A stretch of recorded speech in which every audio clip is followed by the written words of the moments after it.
Hey, what up, y'all? I got a little a recap of this Lively thing from Court TV. Let's get into it. This is a laser and a blade cutting machine and an embossing tool, a drawing or penmanship master. The views and opinions expressed in this podcast are simply that. And Opinions. shout out to All are Benny presumed innocent Politan until proven and otherwise in a Court court TV of for law. this. Sensitive topics are discussed. Discretion. Again, this is about the Blake Lively and Justin Baldoni food mess, whatever you want to call it. And again, all credit to Court TV on this one. Is advised.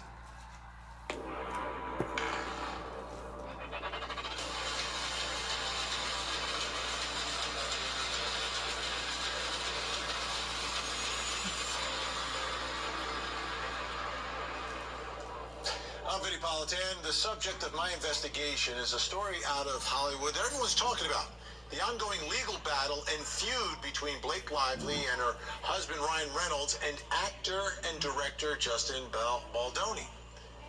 It's really complicated, but here's the story. It Ends With Us is a romantic drama that premiered during the summer of 2024. It's the story of a florist and her troubled relationship with her neurosurgeon husband. The movie starred Blake Lively as the florist and Justin Baldoni as her husband. Baldoni was also the director of the film. During the promotional tour of the movie, controversy began to emerge about what actually happened during the filming. Lively accused Baldoni of sexual harassment and intimidation in an article that was published by the New York Times. Baldoni then went on the offensive, suing the New York Times for defamation. Then Lively filed suit against Baldoni for sexual harassment and an alleged smear campaign against her. Baldoni then filed claims against Lively and her husband, A-lister Ryan Reynolds, for civil extortion and defamation. Many of the text messages between the parties have been made public, along with raw footage from the movie. And now, a jury will have to figure out what really happened and what the truth really is in this Hollywood battle. I mean, it's getting real. Everyone has filed their lawsuits, and that process now is ongoing, and a lot of things are becoming public. And much like in the Johnny Depp Amber Heard thing, Amber Heard, a trial that we covered here on Court TV, you're going to hear things that you usually don't hear. It's almost like going behind the scenes. But for a jury that's going to hear this case, they're going to have to figure out what really happened here. Yeah. So let's begin by taking a look at Blake Lively's complaint against Baldoni and the studio as well, Wayfair Studios. Production of the film began in early May of 2023 and lasted until it was suspended in mid-June of 2023 due to the Writers Guild of America strike. During that time, Ms. Lively and other cast and crew experienced invasive, unwelcome, unprofessional, and sexually inappropriate behavior by Mr. Baldoni and Mr. Heath. Now, Blake Lively is going to have a show proof of that. Who's one of the producers. Because Mr. Baldoni and Mr. Heath held all leadership positions on the production, they answered to no one and brushed off or ignored the concerns Ms. Lively and others expressed. So, what are those concerns? Those concerns bring us to the first question in our investigation. Getting some of the specifics now, what did Blake Lively accuse Justin Baldoni of doing on set? During the filming of this movie that Baldoni was starring in and directing in, and that Blake Lively was starring in. Joining me to help us figure this all out, entertainment reporter and host of Kinsey's LA Diaries on Talk TV, Kinsey Schofield is with us, and also joining us, intimacy coordinator and owner of Theatrical Intimacy Education, a leading voice during the rise of this line. Is with us. Thank you. Wait a minute, what the hell was her title? Wait a minute, I gotta rewind that again. Just.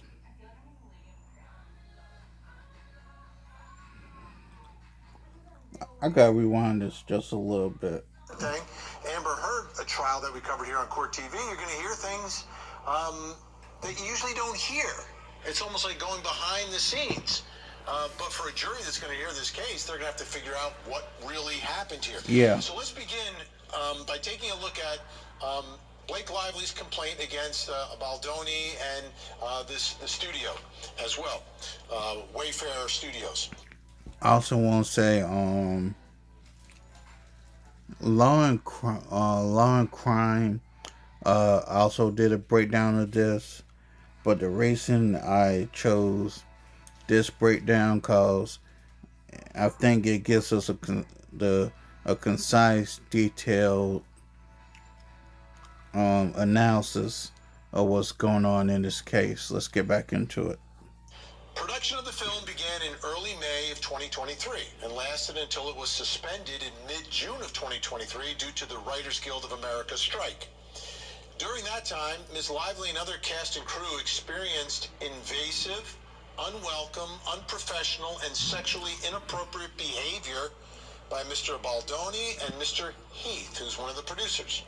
Because Mr. Baldoni and Mr. Heath held all leadership positions on the production, they answered to no one and brushed off or ignored the concerns Ms. Lively and others expressed. So, what are those concerns? Those concerns bring us to the first question in our investigation.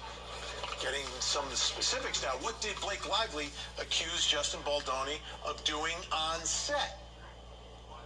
During the filming of this movie that Baldoni was starring in and directing in, and that Blake Lively was starring in. Joining me to help us figure this all out, entertainment reporter and host of Kinsey's LA Diaries on Talk TV, Kinsey Schofield is with us, and also joining us, intimacy coordinator and owner of Theatrical Intimacy Education, a leading voice during the rise of this line of work, Laura Rykard is with us. Thank you both for being here. I want to give a little more information for the folks at home. I have no idea what her job description was, but whatever. From Blake Lively's complaint, some of the specifics here. Mr. Baldoni improvised physical intimacy that had not been rehearsed, choreographed, or discussed with Ms. Lively with no intimacy coordinator involved. Mr. Baldoni and Ms. Lively were filming a slow dance scene for a montage in which an intimacy coordinator.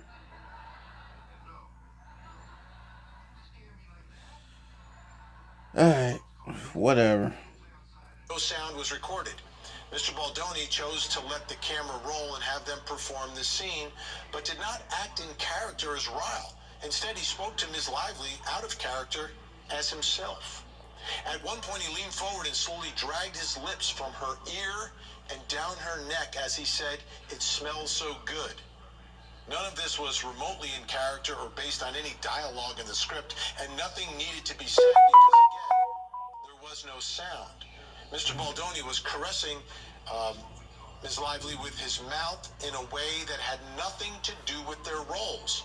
When Ms. Lively later objected to the behavior, Baldoni's response was, "I'm not even attracted to you." Again, these are the allegations by Blake Lively. Let's take a look now at that slow dance scene. We have about 2 minutes of it that we're going to show you. It's about 10 minutes of video that was released by Baldoni's attorney. And Emily and I have we have this moment staring. We've done it for like 5 minutes. it's like, I think you would find it terrifying. We just literally each other and like I'm a sociopath. and time stops. Yeah. But like, that's just how it's been for us from the beginning. No, we're like, oh my god, this and they score again. Yes. Oh my god, I think that's cute. You guys are really cute. I think it's more than cute. They won the Stanley Cup. I think it's amazing. Yeah. And then let's just do one almost like super close. Yeah. Can you guys frame up on Sebastian, on you? Yes. just do like our lips are right next to each other. Yeah, got you. But I think I should start talking. Okay. Do you know what I mean? Yeah. Okay, Renee, still rolling. Don't give it to them.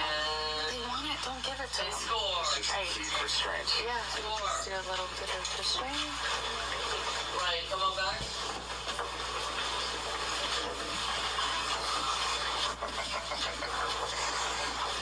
And the couple by the bar walk towards us, cross. No, your name, sorry. Ponytail lady. And then- Cross this way. Cross this way. Take your Dave and cross this way.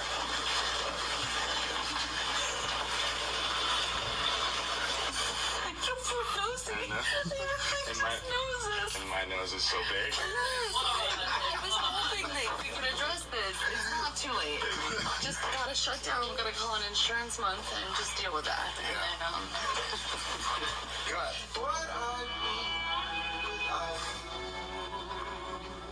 They score another.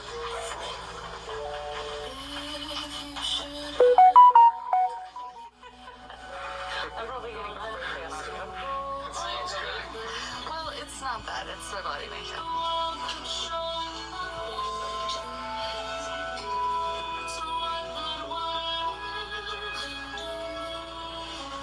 And they win. They won. All right, cut. Let's bring back in our guests. Okay, Kinsey Schofield, I'll begin with you. And just give us the big picture here a little bit about the way these allegations have been playing. First, the ones, because we're talking about Blake Lively's allegations now. Have they caused a bit of a firestorm? What sort of impact are they having on Baldoni, on the way everyone's being perceived now in Hollywood? Benny, so good to see you again. Yeah, I mean, this has absolutely rocked Hollywood, and you're seeing this back and forth. These are two very polarizing characters now. I was Team Blake when I read that initial New York Times piece. I thought, oh, how terrible that she had to experience these things. But when you watch that video, you see Lively directing, and that wasn't her job. She was in control for a portion of that video. Here's what we're going to do next. Heads together. So Facts.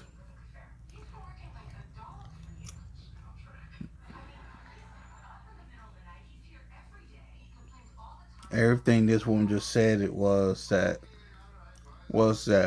when Blake Lively put this mess out, the women were on the side with Blake Lively and the men were confused. But now that we're getting a bigger picture and seeing the truth for what it is, now people can see the truth. Once I read Justin Baldoni's 168-page I'd Like My Saturday Back, but all 168 pages of his website and that timeline, you realize that sometimes your truth is not necessarily the truth, and maybe the truth is somewhere in the middle between these two, but how damaging this has been for both of their brands. I just don't know if it could be measured. Okay, Laura, you're an expert in all of this and how it's supposed to play. First, give me your reaction to what we just saw in that video.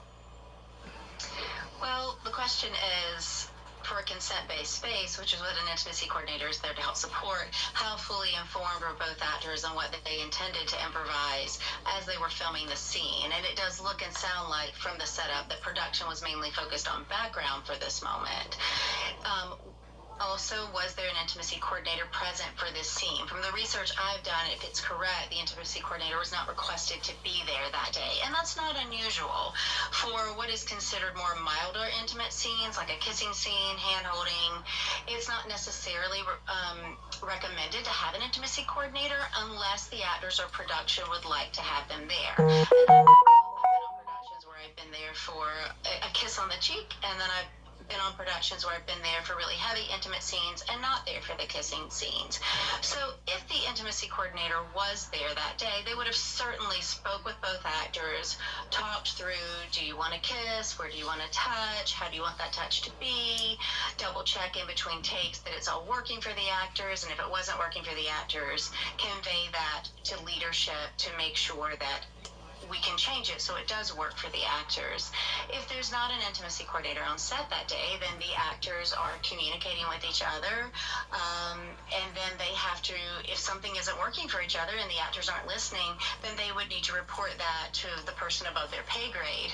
And but unfortunately here, I think what she's alleging is that Baldoni is like at the top, almost at the top in charge here. That's her allegation. There's a couple other allegations she makes that I want to make sure folks know about.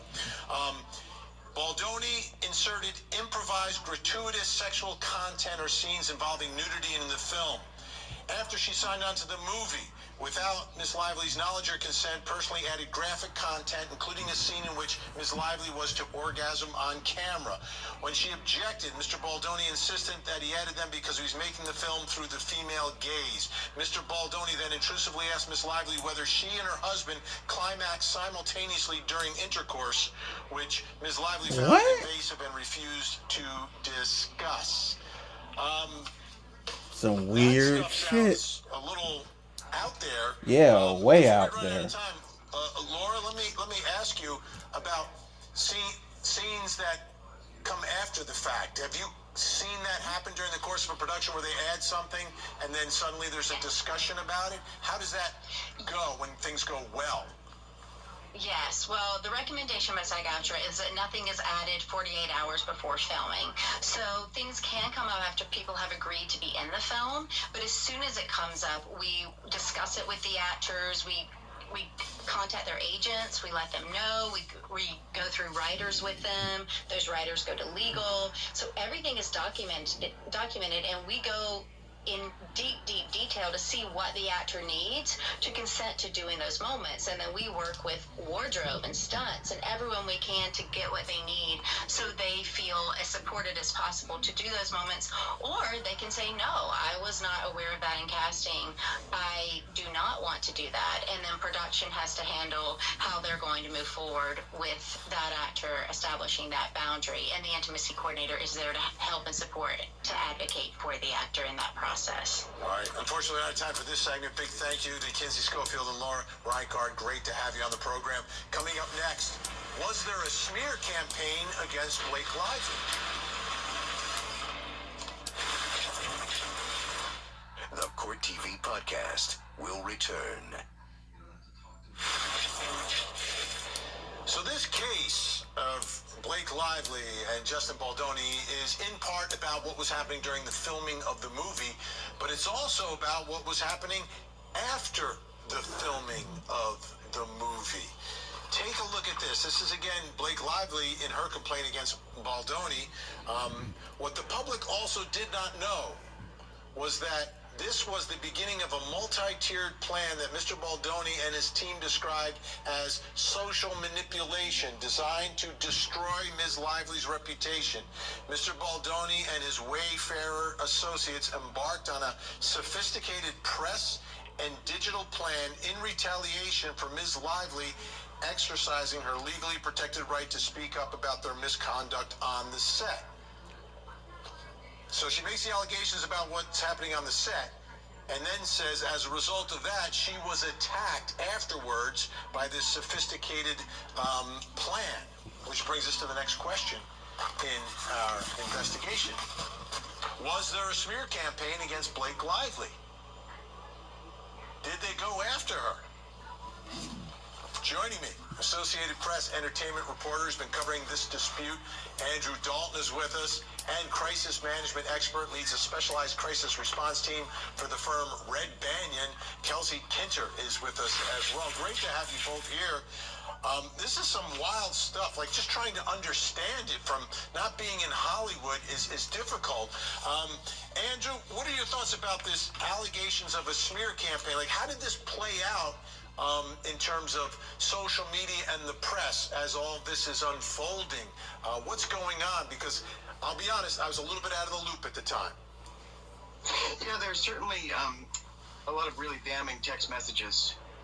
They've got, a crazy amount of text messages for this early in a case, before there's been a lot of discovery, that really do appear to coordinate a smear campaign, attempts, from folks working for Baldoni and for the film to smear Blake Lively. If you look back at the actual coverage At the time of the release, it was framed a lot more though like just a classic dispute between a director and an actress, who maybe weren't getting along, struggling for control, struggling over cuts, and a lot of that was fairly balanced. Now, a smear campaign might not be super explicit all the time. It might mean just getting, certain things buried and certain things included, and it'd be about tone and emphasis. But, even though there was this, this really vicious talk of attempting to bury her and all of that, attempted defamation isn't a crime. And, you may see it's not totally clear that her reputation was dragged that badly. Okay, Kelsey, what I want to do for you is I want to lay out some of these allegations and then some of the text messages, and then you give us the insider's perspective on what's really going on here. We begin, this is from the complaint. Wayfair and Mr. Baldoni retained a crisis communications specialist named Melissa Nathan and her company, the agency group known as TAG. Ms. Nathan delivered a proposal to Mr. Baldoni, which included a website to discuss, full Reddit, full social account takedowns, full social crisis team on hand for anything, engage with audiences in the right way, start threads of theories. This is the way to be fully 100% protected. As Ms. Abel described it, the plan was to engage in social media mitigation and proactive fan posting to counter the negative, as well as social manipulation. TAG, again, this organization, this group, circulated a scenario planning document to Mr. Baldoni, Mr. Heath, one of the producers, and others, which described preparations and strategy should Ms. Lively and her team make her grievances public. Then we've got a text, Mr. Heath and Ms. Abel, warning, not in love with the document they sent, and this is Baldoni sending a text in response to the plan. Not in love with the document they sent, not sure I'm feeling the protection I felt on the call. Now, what I want you to take a look and a listen to here is text messages between Jennifer Abel, the publicist, and Melissa Nathan, the crisis communications specialist. We have our producers reading this back and forth, so you have an idea of this text conversation. You can, of course, say that I think he needs to. I'm going to confidentially send you something he's texting me and Jim on the side just to arm you before this call. I think you guys need to be tough and show the strength of what you guys can do in these scenarios. He wants to feel like he can be buried. Of course. But when we send over the documents, we can't send over the work we will or could do, because that could get us in a lot of trouble. We can't write it down. Listen. We can't write, we will destroy her. We will go to this. We will do this. We will do this. We will do this. He has to look at it as an information document for us to be armed with. That's all. Imagine if a document saying all the things that he wants ends up in the wrong hands. We can bury anyone, but I can't write that to him. I will. I'll be enough. Kelsey, what's going on here? Is this a smear campaign? Is this a legitimate way to control publicity? What are you seeing and hearing here? Well, what I'm hearing is they're violating PR 101, which is don't write down things you don't want amplified to the world. Talk about it. The first thing they did. There's always a blurry line. One person's smear campaign is another person putting their narrative out. But they certainly were very aggressive in their tactics, and they put it in writing. And it really did its damage, absolutely, when those all came out. Now, in the meantime, Justin's been pushing back and really aggressively getting out his narrative ever since then, trying to sort of battle back from when those texts hit the press.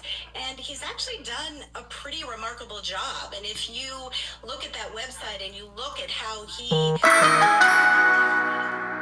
can get a little tedious, a little legal for most people, and he put a great timeline narrative together that is his complete narrative, and you can just see how far they are really fighting for this. I mean, now they're accusing Lively of a smear campaign. Basically, they're all trying to put a whole bunch of their narratives out there. It becomes a convoluted mess, and nobody knows what to believe anymore.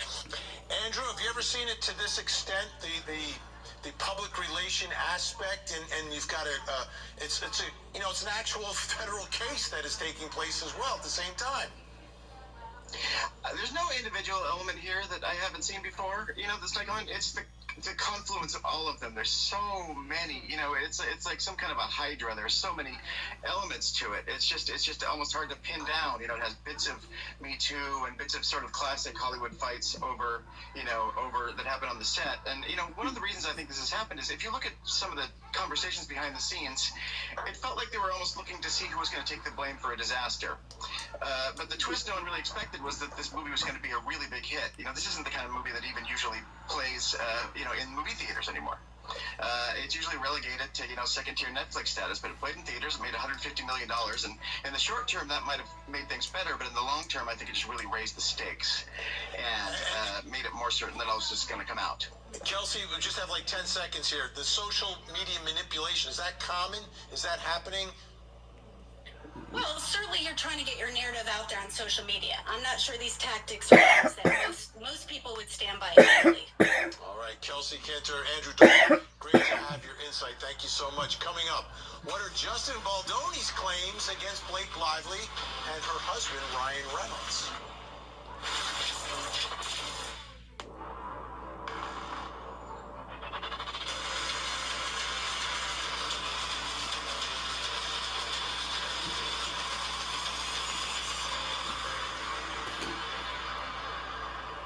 I'm Benny Politan. We continue our investigation of the cross accusations between Hollywood power couple Blake Lively and Ryan Reynolds and actor and director Justin Baldoni.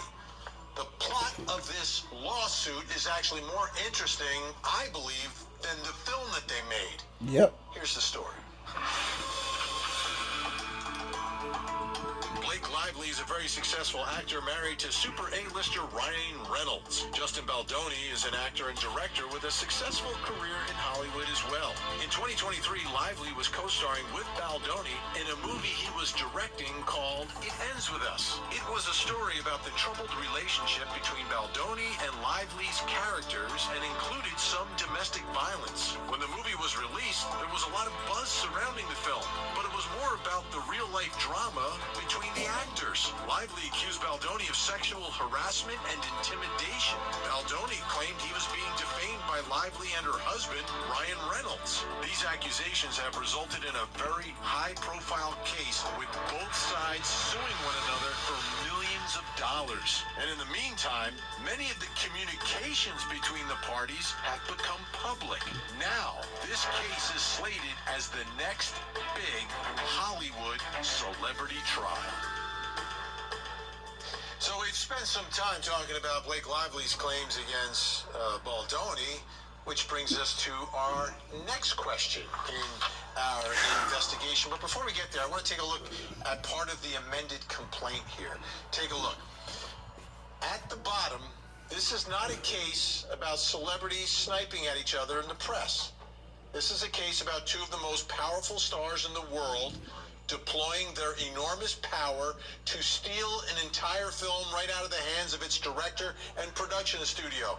Then, when Lively and Reynolds' efforts failed to win them the acclaim they believed they so richly deserved, they turned their fury on their chosen scapegoat, tolerating a year and a half of their behavior while remaining polite and professional at every turn, offered Baldoni and Wayfair no protection. So this is part of their claim or complaint against Lively and everyone else on her side. So that brings us to this question, and we want to get into the specifics. What are Baldoni's claims against Blake Lively and Ryan Reynolds? What's going on here? What does he say? Why is he suing them? You understand why she's suing him? Joining me, longtime entertainment blogger, columnist, and media personality, who I believe made his way into the complaint here, Perez Hilton is with us, and celebrity attorney who formerly represented Kanye West in his divorce from Kim Kardashian, Christopher Melcher. Great to have you both here. Perez, this is taken over, but it's so difficult to really peel back the layers to understand what's going on here. But let's focus now about what Baldoni is alleging against Lively, Ryan Reynolds. What is this about? It seems like he's saying they basically stole the movie from me and then lied about my behavior. That's the gist of it. You know, he is suing for defamation, extortion, and basically, in layman's terms, shady business practices. Also included in his lawsuit against Taylor Swift's best friend and her actor husband is her publicist, Leslie Sloan. Wait a minute. She actually counters that. How the hell did Taylor Swift get in this? I can understand Blake Lively and Ryan Reynolds. How did Taylor Swift get into this? Lord, the rabbit hole. She and her publicist orchestrated a smear campaign against him. And in the amended lawsuit that Baldoni's attorney filed on Friday, in the timeline of events, he included a treasure trove of previously unseen communications, including, and I don't know how Baldoni's attorneys got this, alleged text messages that Blake Lively's publicist was sending to the media, talking to them and disparaging him, allegedly lying about him, trying to paint him out to be someone that he is not. That, alongside the other mountain of evidence, will definitely help all of Baldoni's claims. You know, Christopher Melcher, this is messy. This is like really messy, and it's all playing out publicly. I don't think anyone is going to, end up better off after all of this. When Johnny Depp, Amber Heard, somebody did in that case. This one, though, as messy. What are your thoughts about how it's progressing, and whether or not one side or the other can get anyone to believe what the truth is here? Well, that's the problem. Both of them definitely are wounded, but Baldoni has no choice. She brought the claims or went public first with it. He's strictly in a defensive posture. And certainly she got a lot of attention and sympathy when her claims were first raised, looking like this, that she was, kind of blacklisted and all this stuff happening to her. But now, when we see the truth, or some of these, at least Baldoni's truth, we see the other side of it, and that, at least according to him, and many people believe this, that she was the aggressor pretending to be the victim. Now, another part of what Baldoni is talking about here is they're stealing the movie from me. Take a look at this from his amended complaint. He alleges that Lively asked if she could, quote, take a pass at writing the rooftop scene in It Ends With Us, in which the characters Ryle and Lily first meet. The draft of the rooftop scene that Lively sent Baldoni dramatically differed from what had been written originally. Baldoni was hesitant about many of the changes, but thanked Lively for her passion and diplomatically told her that the scene would likely end up being somewhere between the original version and Lively's version. Seemingly stung by Baldoni's exceedingly mild resistance, Lively did not respond and went silent for multiple days. Difficult proved to be a gross understatement. Though Baldoni initially invited Lively to make changes to the script, Lively began altering the script daily. The feud over the rewritten rooftop scene apparently resulted in Baldoni leaving a voice memo for Lively that the Daily Mail was able to obtain. Here's part of that recording. I want to start with an apology. Man, reading the second part of your message, my heart sank. And I'm really sorry. I for sure fell short, and you worked really hard on that, and the way you framed it, and how that made you feel. I just want to say thank you for sharing that with me. That takes a lot of trust and vulnerability, but I just wanted you to know that I didn't need that, because it's really good, and it's gonna make the movie sing like you said, and I'm excited to go through the whole movie with you. All right, Perez, can you tell me what's really happening here? Absolutely. Thank you for that. What is happening in that moment is a man who is close to breaking. At that point in the film, she had already began to exert control over so many aspects of production, not just rewriting the script, but she had also taken over wardrobe, causing the wardrobe budget to go over by hundreds of thousands of dollars, and she had this, in my opinion, a ginormous sense of worth and ego, and he was just trying to placate her, because not only was he the actor, but as we've established, he was the director, and his production company, Wayfarer Studios, produced the movie. Sony was the distributor and a co-financer, but he was just trying to get the film finished, because according to his amended complaint, repeatedly, Lively threatened and threatened and threatened to get her ways and get more and more control. Even during post-production, she threatened that she would not promote the movie unless she got this and that. And according to receipts that he included, email communications from Sony, she even demanded that the film's distributor strip him, the director of the movie, from the film buy credit. He directed the movie. It was a film by Justin Baldoni, but he ultimately acquiesced in order to make sure that the film could be released on time. And in my opinion, he rose above and was way kinder and more professional than I would have been. This is really unusual. Let's take a look at more of the amended complaint. Still, during the pre-production phase, Lively and Reynolds, that's Ryan Reynolds, raised entirely false allegations of fat-shaming against Baldoni, an accusation that, as evidence will show, was categorically false. Come on. Baldoni privately Really? reached out to Don, his personal trainer, to ask what Lively weighed so that he could train his back muscles in preparation for a lift scene. This was important to avoid injury, not only to Baldoni, who suffered from lifelong back injuries, multiple bulging discs, and chronic pain, but also to Lively if the lift could not be completed successfully and safely. Lively summoned Baldoni to her penthouse to discuss the script. However, he was met by an angry Reynolds, who screamed at Baldoni and accused him of fat-shaming his wife.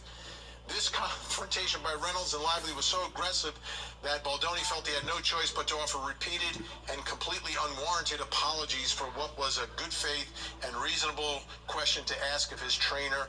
Reynolds demanded Baldoni remove the scene entirely.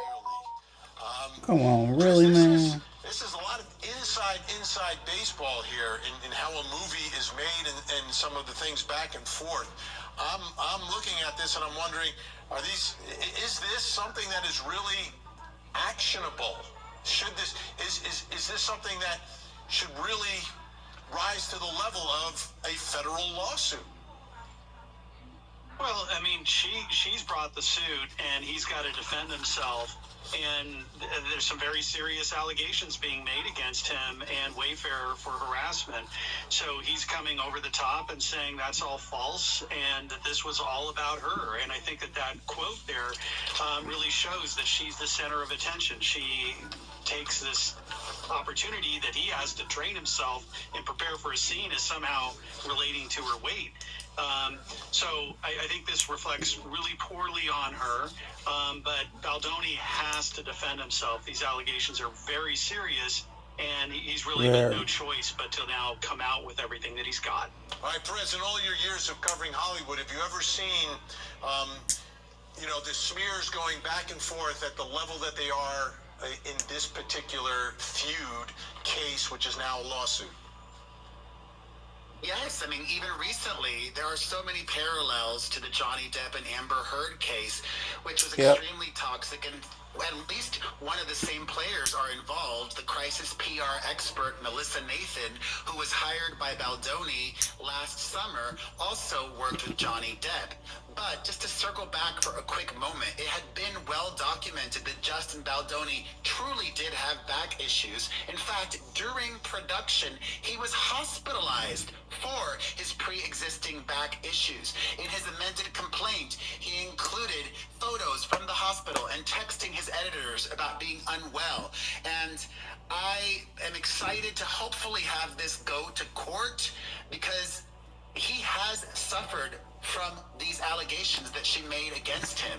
According to the Hollywood Hollywood Reporter, which I consider to be a very reputable publication, Justin Baldoni had been set to direct a big movie. He had signed on to be the director of a live-action adaptation of Pac-Man, and he has been removed from that. He's no longer going to be doing that in the wake of all of this. Perez Hilton, Christopher Melcher, great insight. Great to see you. Thank you so much. Still to come. So, what will this trial look like?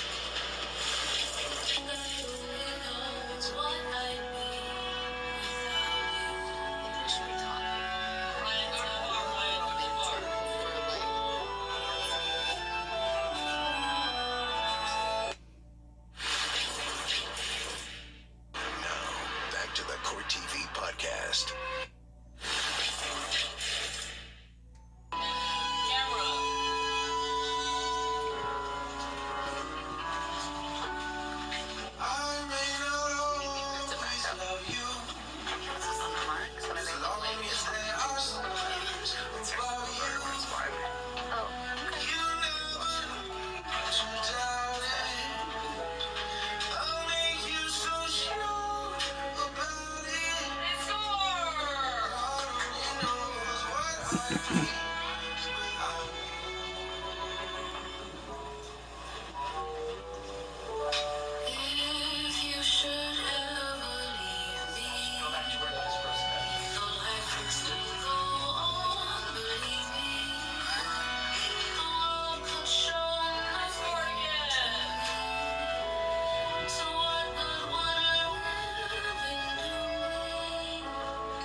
Well, that's what the movie looks like. It ends with us. But there's a lot more to go. There may not be a sequel to the movie, but the sequel may end up taking place inside of a courthouse.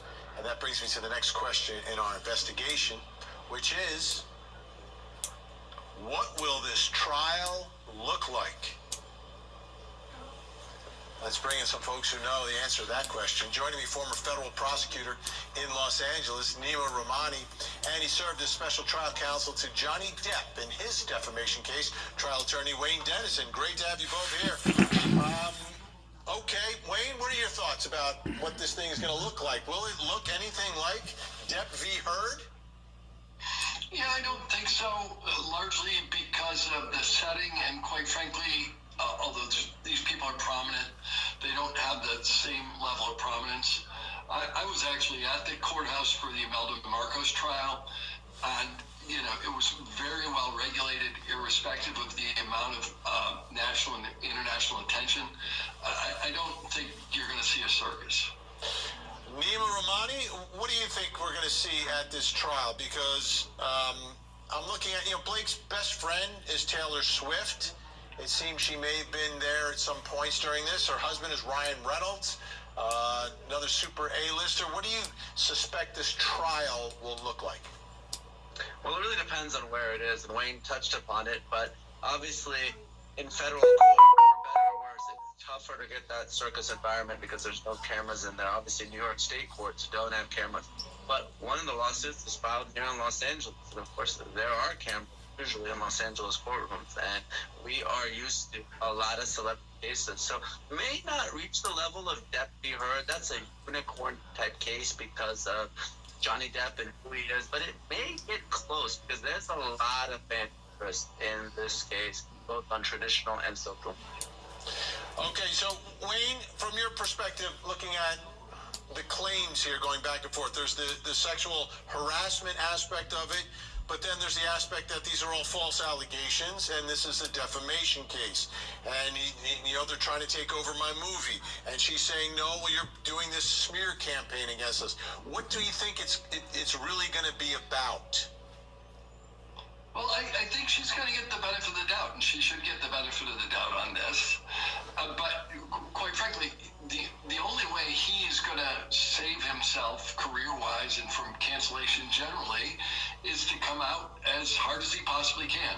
And obviously he's done that. Whether that ultimately works will depend on the facts, but I don't see any other way that he could have approached this case without sort of forfeiting his career.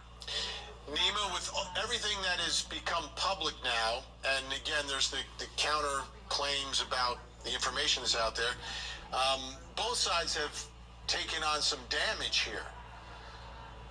Do you see this case as potentially settling?